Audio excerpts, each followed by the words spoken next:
6 times. Steph, you, Draymond Green, but a whole lot has changed since 2019. How have you changed, not just as players, but as people since all that went down?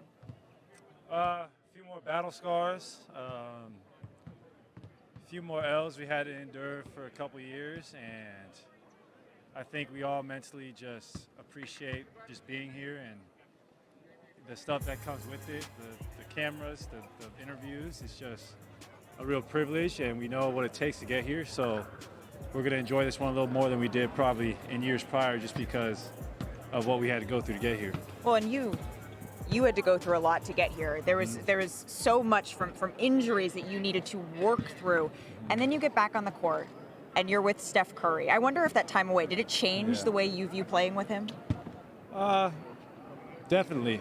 Not just Steph either. Draymond, Andre, Loon, all our young bucks, our coaching staff, our front office. You know, we try to work in unison. All the best organizations do in any sport, from top to bottom, have a transparency and cohesiveness that you don't see a lot of other places. So when I step back on the floor, I just appreciate all the little things that you didn't do when you were injured, like taping for a game, those butterflies in your stomach when the lights are the brightest. Yeah. When you're out and you're injured, you just got to watch and you just got to be a great teammate. But there's nothing like competing and being on the biggest stage in basketball. Well, now you're back on the biggest stage in basketball. And I think offensively, everyone sort of expected the other Splash brother to come back and not miss a beat. But defensively, how would you evaluate where you're at? I feel great. I mean, I think using my size and my length, being able to guard multiple positions is a plus for any lineup we have out there. And although my lateral quickness might not be what it was a few years ago, I can still use my size to play great positional defense. I know that's something probably Perk knows about, playing in the post all these years. RJ, not so much. I don't know. He was kind of like a matador on defense. But other than that, I mean, I'm just happy to be competing, and I take pride on both sides of the ball and just having fun. Sorry, RJ, I didn't mean to go at your defensive ability, but I've been waiting for that. We'll give him a chance to respond to that in just a little bit. But before we do, on the other side of the ball, we're talking about looking at Jaylen Brown and Jason Tatum. What kind of a challenge do they pose to you all? Well, Tatum has been incredible these playoffs, obviously. We've been watching him, the ball in his hands. He's an incredible scorer. Same with Brown, just the force he plays with at the rim. His jump shot's greatly improved since he's been his rookie year, and now he's a threat at all three levels. So they definitely present a big challenge for us.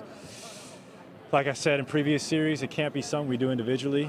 We can make our best effort individually, but it's got to be the team on a string defensively. It's got to be sharp with our rotations, and we know their stars will get their numbers, but it's also about limiting their role players to propel them to series wins because of them knocking down open shots or getting extra possessions. And it's just a great challenge, and we're ready for it. Well, I know the expectations from the outside are immense, but internally, that's what matters. What are the expectations that you've set for yourself here? Just to enjoy every night in these finals. Enjoy this interview, as painful and awkward I am with the mic in my face, but it's all right. We got the ball. So okay, that's what See? That's what it's here for, the icebreaker. My expectation is just to be a force on both sides. Shoot efficiently, play very good defense on whoever's in front of me, and we expect to win the series. We know how hard it will be. Obviously, this team is battle tested. They've been playing even though they're very young, they've played in a ton of high pressurized situations. So we know these lights and this stage won't faze them. So it's up to us to, play with great force and have that ball moving around, zipping around, hitting the open man. And I mean, we expect to win just like we did in the previous years, but it's basketball. This is what we've all been programmed to do since we were kids. Absolutely. But for you, is that the bar? Yeah. Is winning what determines a successful season this year, winning it all? Yes, I think so. I mean, we can obviously draw back on our experiences and what the losses teach us, but, a lot of us don't look back on 2019 and 2016 with great reverence. We kind of look back on it with a little more pain in our eyes and a little heartache because we know how hard it is to lose a Game 7 in the NBA Finals or a Game 6. So we want to obviously win the last game of the year, and then we can, that does mark a great season, obviously. But if we lose, it was still a good season, but it wasn't great. It wasn't even all the time away from the finals. That's still the bar for you all. Oh yeah, it's still that. Larry O'Brien. Absolutely. Yeah. I mentioned it. I promised Richard. He's been listening into the entire thing.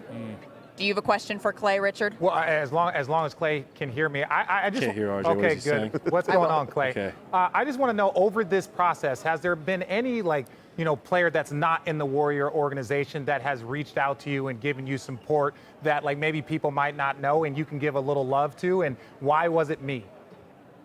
Is he talking? Yeah, he's talking. I'm glad that you don't have to listen to him. I will be the translator. He's asking if there is someone outside of the Warriors locker room, a player, a person who reached out to you that you could shed a little bit of light on in this process getting back to this stage. Oh man, that's a really good question, RJ. Don't give him that kind of compliment. Gosh, I would probably say, man, there's a lot of great players who reached out to me. I mean, obviously talked to KD when I did it. He told me I was gonna be fine the day after. Dominique Wilkins was one. I saw him before we played the Hawks this season in San Francisco, and just talked to him about the recovery process and what he did to lead the league in scoring the next year and be an all-star. That gave me a ton of motivation. And that was like 30 years ago. So for Dominique to seek me out and give me that inspiration, that meant a whole lot to me because his highlights and his reel is timeless. There's still not a lot of people who can jump like that in today's NBA. So. Thanks for watching ESPN on YouTube. For live streaming, sports, and premium content, subscribe to ESPN+.